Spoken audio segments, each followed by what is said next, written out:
अस्सलाम वालेकुम। उम्मीद करता हूँ कि आप सब खैरियत से होंगे।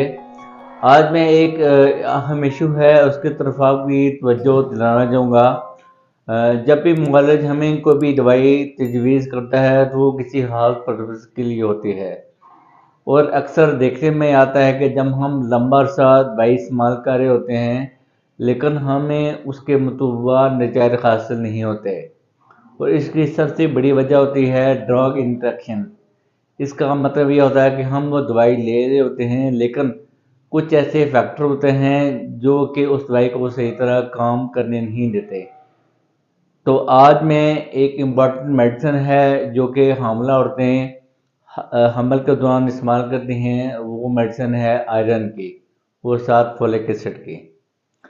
तो जो हामिला औरतें हैं उनके लिए हमल के दौरान एचबी का नॉर्मल रहना बहुत ज़रूरी है, क्योंकि जब भी औरत हमल के दौरान एनीमिया का शिकार होगी तो उसकी वजह से उसकी और उसके आने वाला जो बच्चा है उन दोनों की सेहत है वो मुतासर होगी।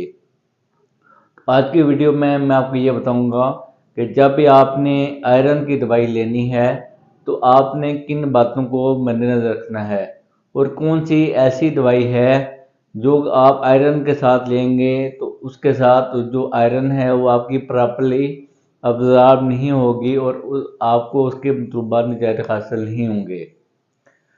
अक्सर जो भी हामिला होती हैं वो हमल के दौरान दो किस्म की मेडिसिन हैं वो रेगुलरली ले रही होती हैं। एक मेडिसिन आयरन की है और दूसरी अक्सर उनको तजवीज़ की जाती है जो दूसरी मेडिसिन है वो कैल्शियम की है। तो मैं आप सबसे ये बताना चाहूँगा कि जो आयरन की टैबलेट है और दूसरे नंबर पे ये जो कैल्शियम की टैबलेट है, इन दोनों को आप इकट्ठे ना लिया करें, क्योंकि जो कैल्शियम होता है ये जब आयरन के साथ बाइंड करता है तो उसकी वजह से जो आयरन की अब्जॉर्प्शन है वो स्लो कर देता है, और जिसकी वजह से आयरन जिस्म में अब्जॉर्ब नहीं होती तो हामिला औरतों को हमल के दौरान खून की कमी का सामना करना पड़ता है। दूसरा ये है कि दो तीन चीज़ें और ऐसी भी हैं जो भी आपकी डेयरी प्रोडक्ट हैं उनके अंदर पाई जाने वाली जो कैल्शियम है वो भी इस आयरन को अब्जॉर्ब नहीं होने देती, जैसे कि आपका दूध हो गया, दही हो गया, फिर घी हो गया। इन चीज़ों को भी आप कोशिश ये करें कि आपने आयरन की दवाई के साथ इनको इस्तेमाल नहीं करना। इवन के अगर आप चाय का इस्तेमाल भी करेंगे इस मेडिसिन के साथ, उसके साथ भी इसकी जो अब्जॉर्प्शन है वो प्रॉपर्ली नहीं होगी, तो औरतों को खून की कमी का सामना करना पड़ेगा। तो 9 माह तक अक्सर हामिला औरतों को ये दवाई लेनी पड़ती है। अगर आप ये चाहते हैं कि इस दवाई के मतलूबा नतीजे हैं वो आपको अच्छी तरह से हासिल हों, तो आप ये कोशिश करें कि इन आयरन को दूध के साथ, दही के साथ, चाय के साथ, और अगर आपको मुआलिज कैल्शियम की दवाई देता है तो उससे तकरीबन 2 घंटे पहले या बाद में आप इस्तेमाल करें।